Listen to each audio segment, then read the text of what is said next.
Yam pilé, un plat qui selon les préférences peut être bien accompagné. Je fais la lumière sur la sauce cajou qui est tellement succulente. Valérie est restauratrice. Sa spécialité, l'yam pilé. Sauce arachide, sauce chayo, sauce goussi, sauce graine, sauce cajou, le gombo, sauce tomate, omiunchu. Omiunchu, c'est une sauce faite à base de l'eau de cuisson de l'igname. Il y a la sauce aubergine. Je peux citer jusqu'à demain.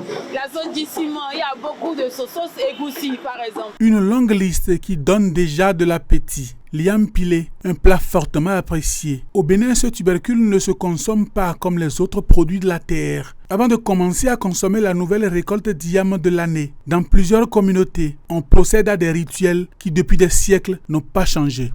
À Savalou, l'arrivée dans les plats de la nouvelle yam donne lieu à des cérémonies composées, entre autres de présentation des nouveaux tubercules de l'année, de la consultation du Fa, un art divinatoire amené au Dahomey par les Yoruba venus de Yo. Il y a une consultation qui a suivi et cette consultation a révélé le signe. Des sacrifices d'animaux ailés peuvent accompagner et fortifier les rituels. Tout ceci en présence du roi, chef suprême des cultes. Et les manifestations culturelles suivent. À Abomey, capitale politique du Dahomey, ou à Kana, la ville sainte du royaume des Guédévi, l'arrivée dans la concession de la nouvelle yam donne lieu aussi à des pratiques rituelles, offrant de nouveaux tubercules aux entités spirituelles, vaudous et ancêtres, procession autour de marché, le centre de gravité de toutes ces activités, le palais royal d'Abomey. Tout ceci tire son fondement spirituel d'une allégorie qui met en scène la figure du Fa, Fumedi, qui a permis à l'yam de suivre un cycle de gestation identique à celui de l'être humain, 28 jours x 9. C'est le même cycle que fait la nouvelle igname avant de venir à la vie. Donc c'est pour ça qu'on prend la nouvelle igname et on offre au monde spirituel. C'est comme un homme qu'on a offert au monde spirituel. Il n'a qu'à prendre ce tubercule à l'image d'un homme et nous apporter le bonheur. Après rituel et sacrifice,